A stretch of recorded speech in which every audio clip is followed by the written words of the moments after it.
ओम नमो भगवते वासुदेवाय। ओम नमो भगवते वासुदेवाय। ओम अज्ञानतिमिरन्धस्य ज्ञानञ्जनशलाकया चक्षुरुन्मिलितं येन तस्मै श्री गुरुवे नमः।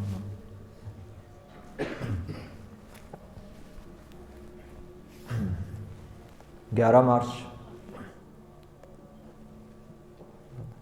मार्च वृंदावन में श्रील प्रभुपाद 1972 में कह रहे हैं, यदि गुरुजन अथवा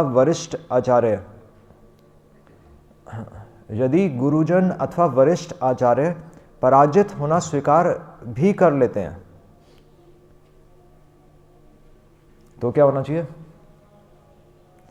कंप्लीट द सेंटेंस। अगर गुरु या हमारे सीनियर डिवोटी अगर अपनी हार मान भी लें, अपना पराजित होना स्वीकार भी कर लेते हैं तो शिष्य का क्या कर्तव्य है? उनका मान नहीं घटना चाहिए। किसका मान नहीं घटना चाहिए? गुरुजन का मान नहीं घटना चाहिए। तो शिष्य का क्या कर्तव्य है? क्षमा मांगना नहीं, हाँ मतलब किसी थर्ड पर्सन के सामने, ये थर्ड पर्सन के लिए बात हो रही है। अगर गुरुजन या सीनियर डिवोटी अगर किसी और के सामने अपनी पराजय स्वीकार भी कर ले, तब भी डिसाइपल का, शिष्य का क्या कर्तव्य है कि वह गलती अपने ऊपर ले सकता है। ठीक है, उसमें जीत देखे कि उसमें क्यों है या क्या है। हाँ उसके पीछे मैसेज को समझे। और यहाँ पर लिखा है कि डिसाइपल का ये कर्तव्य है, शिष्य का ये कर्तव्य है कि वह ध्यान रखे कि श्रील प्रभुपाद कह रहे हैं कि उसके गुरुजन या वरिष्ठ भक्त, सीनियर डिवोटी कभी पराजित ना हो। डिसाइपल की ये ड्यूटी है कि उसके गुरु का मान कभी कम ना हो। तो ये सिद्धांत है। तो फिर क्या करेंगे? तो ये एक्चुअली तो ये श्रील प्रभुपाद श्रील प्रभुपाद जब ये कह रहे हैं तो यहाँ पर श्रील प्रभुपाद कन्वर्सेशन में एक्चुअली यहाँ पर किसके बारे में बात कर रहे हैं? ये श्रील प्रभुपाद एक साधारण एक सिद्धांत तो है ही है, साधारण सिद्धांत तो है ही कि शिष्य कभी भी अपने गुरु का अपमान नहीं सहेगा। पर इसके पीछे बहुत मतलब किस कंटेक्स्ट में कहा जा रहा है और किसके बीच में बात हो रही है, ये भी बहुत समझना बहुत ज़रूरी है। तो ये एक्चुअली श्रील प्रभुपाद किसके बारे में बता रहे हैं? श्रील प्रभुपाद डिस्क्राइब कर रहे हैं कि तो जीव गोस्वामी के बारे में बता रहे हैं। तो जीव गोस्वामी के, तो उनके गुरु कौन थे? षड गोस्वामी कौन है सबसे पहले? षड गोस्वामी, हाँ बताओ षड गोस्वामी का नाम।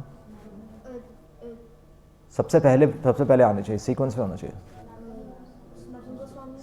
सनातन गोस्वामी सबसे बड़े थे, भाई थे, पर हमारी कौन सी संप्रदाय कहलाती है? रूपानुगा संप्रदाय। रूप गोस्वामी को फर्स्ट रखा जाता है। रूप गोस्वामी, फिर आएगा सनातन गोस्वामी।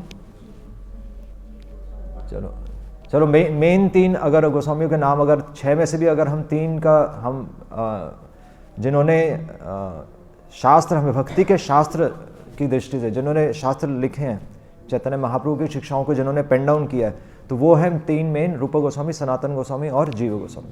तो वैसे और 3 गोस्वामी कौन है? रघुनाथ दास गोस्वामी, रघुनाथ भट्ट गोस्वामी और गोपाल भट्ट गोस्वामी। तो ये 6 गोस्वामियों में से सबसे 3 प्रधान जिनकी बुक्स हम पढ़ते हैं, तो उनमें से जो रूप गोस्वामी, सनातन गोस्वामी और जीव गोस्वामी।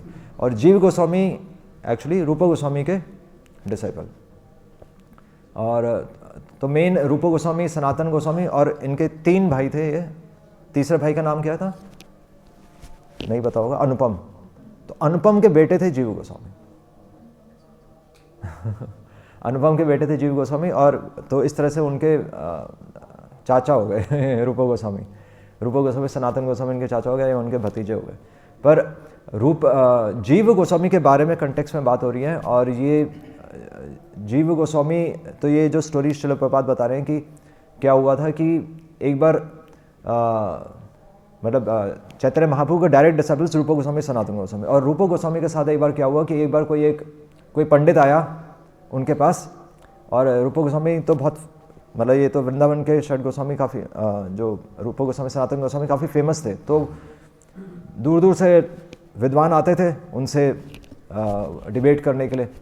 तो एक ऐसी पंडित आया और वो मतलब यूजली दिग्विजय बनना चाहते हैं ना कि सब दिशाओं में मेरा नाम हो, तो जिससे डिबेट करते थे तो उनसे लिखवा लेते थे कि ये मेरे से हार गया। तो वो पंडित उनसे मिलने के लिए आया रूप गोस्वामी से, उन्होंने बोला कि मैं आपसे शास्त्रार्थ करना चाहता हूँ। और रूप गोस्वामी ने पूछा कि तुम मेरे से शास्त्रार्थ क्यों करना चाहते हो? तो उसने बोला कि मैं सब जगह से जहाँ जहाँ मैं शास्त्रार्थ किया, मैंने जहाँ जहाँ डिबेट किया, मैंने सबको हरा दिया। ये देखो मेरे पत्र हैं कितने सारे, तो मैं आपको भी हरा कर मैं अपना नाम ऊंचा करना चाहता हूँ। तो रूप गोस्वामी क्या है, वो तो भगवान के भक्त हैं, तो उनको तो नाम से कुछ है नहीं। तो उन्होंने कहा कि श्रील प्रभुपाद बता रहे हैं कि उनको समझ में आ गया कि इसका उद्देश्य क्या था, फेमस बनना। उसका उद्देश्य कोई डाउट लेकर नहीं आया था। कई लोग होते हैं ना, क्वेश्चन पूछते हैं दूसरे को नीचे दिखाने के लिए, तो उसका उद्देश्य था कि खुद फेमस हो जाए। तो उन्होंने कहा चलो मेरे को तो इससे कुछ लेना देना नहीं है, मेरे को मान वान कुछ नहीं चाहिए, मुझे अपनी भक्ति करनी है। तो कहते हैं कि ठीक है, अपना पत्र लाओ और मैं तुम्हें लिख कर दे देता हूँ कि मैं हार गया। तो उसने पत्र दिया और उन्होंने लिख कर भी दे दिया। मेरे रूप गोस्वामी जो कि मतलब डायरेक्ट चैतन्य महाप्रभु के डिसाइपल, उन्होंने लिख कर दे दिया कि मैं इस पंडित से हार गया। तो वो बड़ा खुश हुआ और वो पंडित वहाँ से चल पड़ा। उसको जाते हुए फिर अब जीव गोस्वामी ने देख लिया, और जीव गोस्वामी ने देखा कि ये तो क्यों मिलने के लिए आए थे भाई। उन्होंने बोला कि मैं ऐसे शास्त्रार्थ करने के लिए आया था।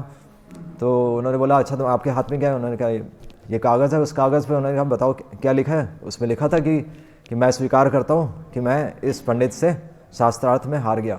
नीचे रूप गोस्वामी का साइन। उन्होंने बोला चलो ये तो ठीक है, तुम मुझसे भी अब शास्त्रार्थ कर लो, अब तुम आए हो तो चलो मैं भी तुमसे। उन्होंने बोला चलो मैंने इनके गुरु ने स्वीकार कर लिया तो ये तो वैसे भी कोई चीज़ नहीं है। तो जीव गोस्वामी ने तब उसने शास्त्रार्थ किया और उसे हरा दिया। उसे हरा दिया। और तो रूप गोस्वामी को जब उनके गुरु को पता चला कि मैंने जिसको भेज दिया था और इसने उसको हरा दिया, तो रूप गोस्वामी को क्या लगा? खुशी हुई होगी, रिजेक्ट कर दिया। वो दूसरा कारण था। रूप गोस्वामी ने एक्चुअली सुपरफिशली ऊपर से दिखाया उन्होंने कि मैं नाराज़ हूँ, कि भाई मैंने इसको भेज दिया था, और बल्कि ये तो शास्त्रार्थ करने के लिए, मतलब ये तो फेमस बनने के लिए आया था, ये तो टाइम वेस्ट कर रहा है, तुमने क्यों इस पर अपना टाइम लगाया? बल्कि मैंने ही इसे भेज दिया था, तो तुमने एक तरह से मेरा अपमान कर दिया। पर ये श्रील प्रभुपाद लिख रहे हैं कि ऊपर ऊपर से बोला उन्होंने, पर हृदय से वो खुश थे कि सही उसको बेसिकली भगवान की दृष्टि में उसको सही रास्ता दिखा दिया ना। तो रूप गोस्वामी वैसे मतलब जीव गोस्वामी से खुश थे। तो जीव गोस्वामी तो वैसे वास्तव में अब जीव गोस्वामी ने उनको हरा दिया और उस पंडित को हरा दिया, और वो पंडित सबको हरा कर आया था। मतलब वो पंडित कोई छोटी मोटी चीज़ नहीं थी वो, तो यानी कि वो दिग्विजय बनने के लिए सक्षम होगा जो इतना शास्त्रार्थ करने के लिए आया था।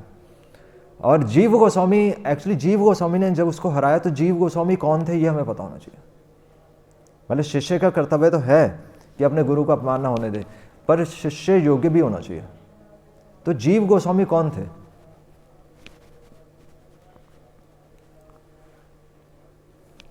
जीव गोस्वामी के बारे में पता होना चाहिए, क्योंकि जीव गोस्वामी ने ये स्टेप उठाया, मतलब अपने गुरु के अगेंस्ट जाकर उन्होंने स्टेप उठाया। तो यानी कि उनको भी विश्वास था कि मैं इसको हरा दूंगा, नहीं तो अगर वो हार जाते तो नाम खराब हो जाता, या फिर अगर वो कुछ गलत डिसीजन ले लेते तब भी नाम खराब हो जाता। नहीं, तो उनको इतना कॉन्फिडेंस था कि जीव गोस्वामी को कि मैं इसको हरा दूंगा। और इसलिए जानना जरूरी, जीव गोस्वामी सिर्फ इनके सिर्फ डिसाइपल नहीं थे रूप गोस्वामी के। जीव गोस्वामी ने षड संदर्भ दिए हैं जो काफ़ी फेमस हैं। और चैतन्य महाप्रभु ने जो टीचिंग्स दी हैं उसका आधार किसको बनाया है? वेदों को आधार नहीं बनाया, चैतन्य महाप्रभु ने भागवतम को आधार बनाया, भागवत पुराण को। और भागवत पुराण को हमारे वेदों से भी 500 साल पहले तो वेद ही वेद थे, उसमें इतना भागवत पुराण इतना फेमस नहीं था, भागवतम। तो जीव गोस्वामी ने एक्चुअली एस्टैब्लिश किया कि भागवतम मेन है और चैतन्य महाप्रभु की शिक्षाएं भागवतम के अनुसार सही हैं, उन्होंने एस्टैब्लिश किया। और जीव गोस्वामी तो एक्चुअली जीव गोस्वामी तो हम कल डिस्कस कर रहे थे ना, सार्वभौम भट्टाचार्य, तो जो न्याय के पंडित थे और वेदांती थे, तो उनके जो डिसाइपल थे मधुसूदन वाचस्पति, उनसे इन्होंने ट्रेनिंग ली थी काशी में। और उसके बाद फिर ये वृंदावन में आकर इन्होंने ये भक्ति के ग्रंथ लिखे थे। और उससे भी पहले एक्चुअली नित्यानंद प्रभु के साथ इन्होंने सबसे पहली नवद्वीप की परिक्रमा की थी, मतलब नित्यानंद प्रभु की डायरेक्ट उन्होंने सेवा ही की थी।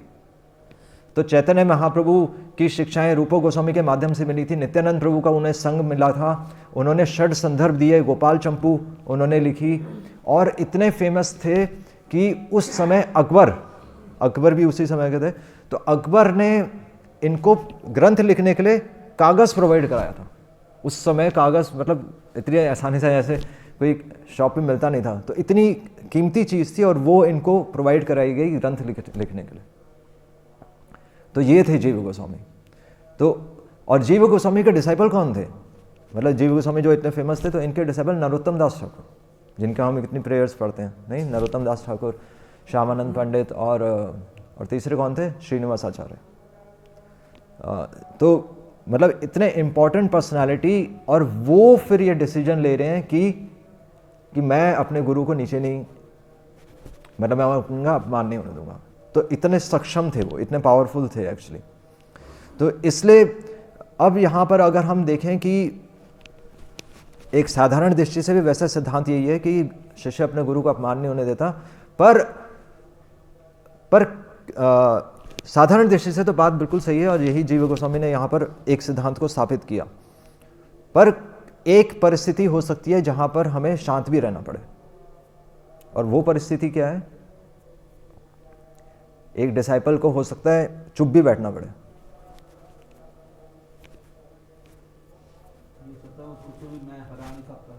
हाँ, या तो वो उसे पता है कि वो अयोग्य है ना, उसे पता है कि उसे अभी कोई ज्ञान नहीं है, उसे पता है कि वो भक्ति में नया है, तो फिर उसको चुप बैठना चाहिए। तो बात बिल्कुल सही है, एक आंसर तो ये हो गया। और गुरु की प्रदेश में जब गुरु कुछ नहीं बोल रहे या उनके आदेश को समझ के क्रिया करें। हाँ, तो गुरु को समझ के, तो गुरु तो वैसे तो जीव गोस्वामी भी रूप गोस्वामी को समझ रहे थे, पर पॉइंट ये था कि वहाँ पर और कोई नहीं था, सिर्फ उनके गुरु थे और वो थे। पर अगर मान लीजिए कि उनके उस सभा में तो बाकी वरिष्ठ भक्त भी हों, अगर बाकी वरिष्ठ भक्त भी हैं, अगर वो कुछ नहीं बोल रहे तो फिर भी चुप रहना चाहिए। ये भी सभ्यता यही है ना, मतलब सबसे छोटा व्यक्ति थोड़ी खड़ा होकर बोलने लगेगा।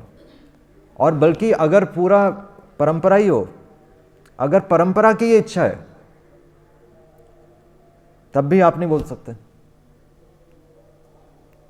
क्योंकि बोलने को तो बोलना तो आसान है, और हमारा प्रयास भी यही रहता है कि कुछ गलत ना हो जाए, पर फिर भी ये कई बार भगवान का प्लान समझना पड़ता है। और भगवान का प्लान एक्चुअली, अगर ऐसी परिस्थिति में हम बोल देंगे, सबसे पहली बात तो ये है कि अगर कोई छोटा व्यक्ति या कोई नया भक्त अगर बोलना शुरू कर दे, तो सबसे बड़ी बात क्या होगी, सबसे पहली चीज़ ये होगी कि वहाँ पर डिसरिस्पेक्ट हो जाएगी। सबसे पहली बात तो यही होगी, नहीं, क्योंकि जब वो बोलेगा तो वो मर्यादा में नहीं बोलेगा, तो सबसे पहली बात तो वो डिसरिस्पेक्ट हो जाएगी। और क्या हो सकता है,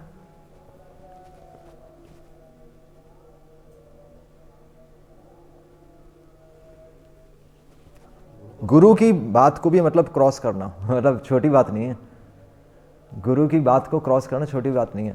पहली बात तो यह है कि डिसरिस्पेक्ट हो जाएगी अगर बिना समझे बोलें, और दूसरी बात यह है कि वो भावुकता के स्तर पर बोल रहा है, उसको शास्त्रार्थ नहीं आते, वो इमोशंस में बहकर बोल रहा है। हाँ, योग्य है तभी बोलना चाहिए। और एक बहुत इंपॉर्टेंट बात हो जाएगी कि संस्कार खराब हो जाएंगे।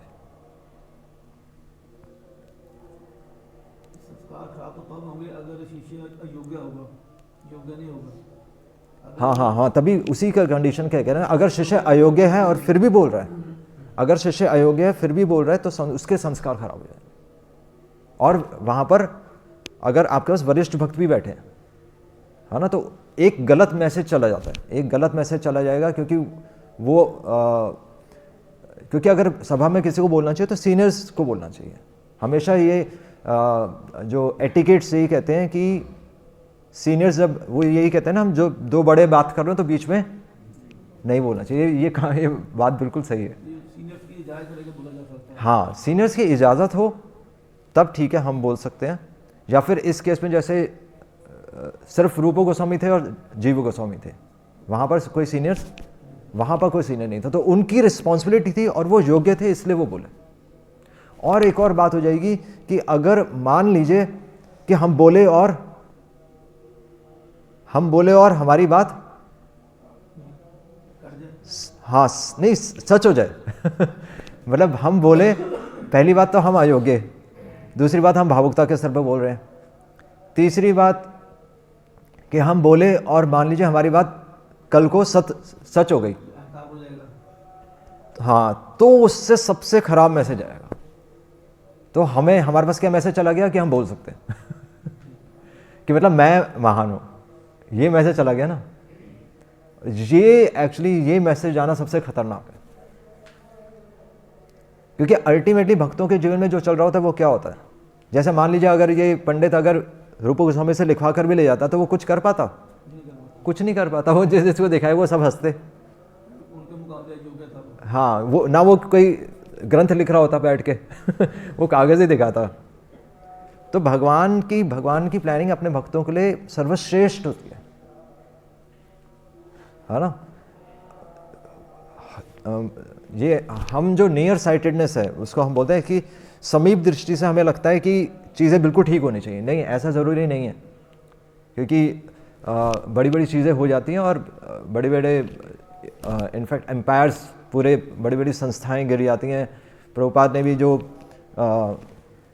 हमें शिक्षाएं दी हैं, आज वो शिक्षाएं डाइल्यूट हो गई हैं, कहीं ना कहीं वो आज नज़र नहीं आती।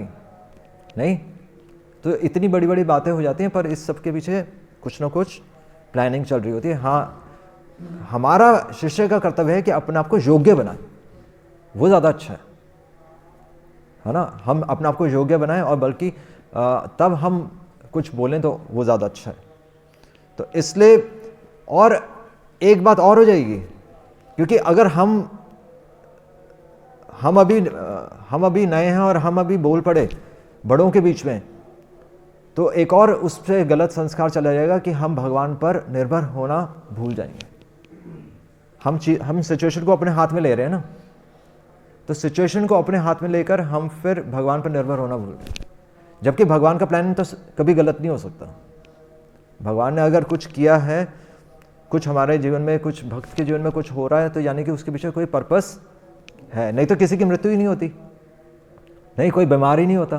पर भक्त भी बीमार होते हैं, भक्तों के जीवन में भी वो भी अपना शरीर छोड़ते हैं।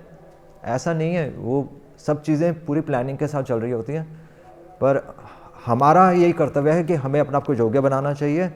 अगर हमसे एक्सपेक्ट किया जाए तभी हमें बोलना चाहिए, बड़ों के बीच में नहीं बोलना चाहिए।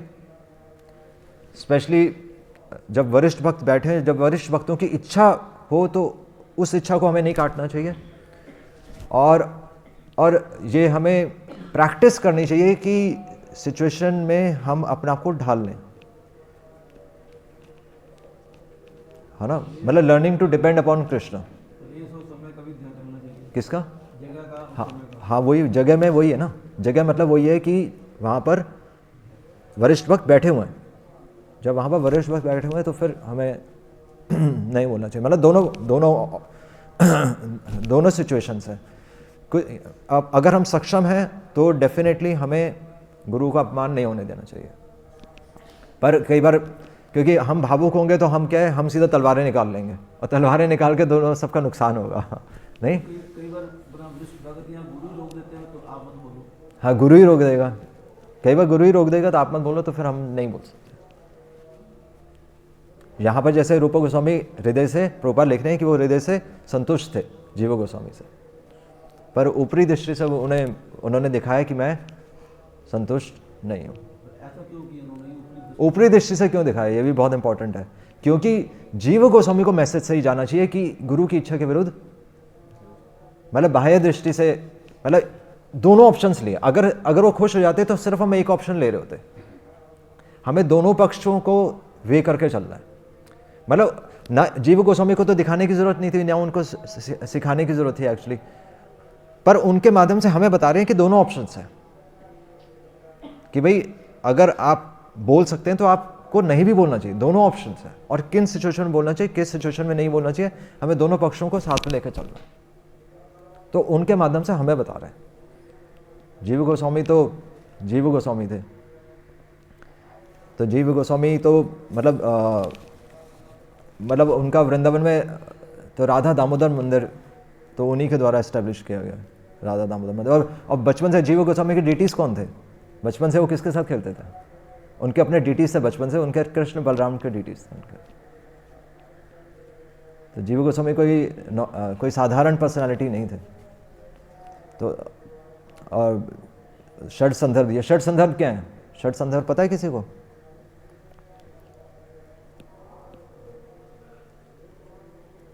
षड संदर्भ मतलब छह संदर्भ दिए हैं। तो तत्व मतलब 4 संदर्भ हैं इसमें। संबंध, भगवान से संबंध, किससे हमें संबंध बनाना है।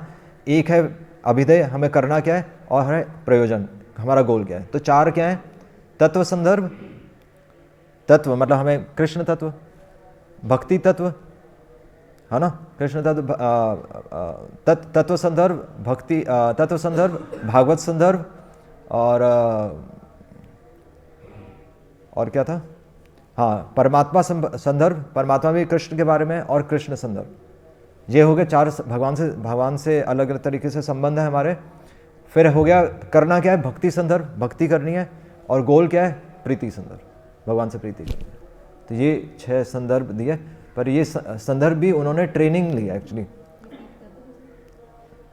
हाँ, तो पहले तत्व संदर्भ, तत्व संदर्भ, भागवत संदर्भ, परमात्मा संदर्भ, कृष्ण संदर्भ, और अभिधेय क्या करना क्या है हमें, भक्ति संदर्भ, और गोल क्या है, प्रीति संदर्भ, प्रयोजन। तो ऐसे करके ये जीव गोस्वामी ने ये संदर्भ दिया। तो अपने आप में बहुत मतलब एग्जॉल्टेड पर्सनालिटी थे, और इसलिए फिर उनके माध्यम से ये रूप गोस्वामी हमें ये शिक्षा दे। तो इसलिए चीज़ों को समझना इसलिए फिलॉसफी बहुत ज़रूरी है, नहीं तो हम डिबेट हो सकते हैं। सिर्फ अगर हम ऐसे मैसेज ले लेंगे तो हम भावुकता में बहकर, तभी फिर धर्म के लिए लड़ाइयाँ होती हैं ना, अगर हम चीज़ों को नहीं समझते। ठीक है, हरे कृष्णा कृष्णा कृष्णा हरे हरे, हरे राम राम राम हरे हरे। श्रील प्रभुपाद की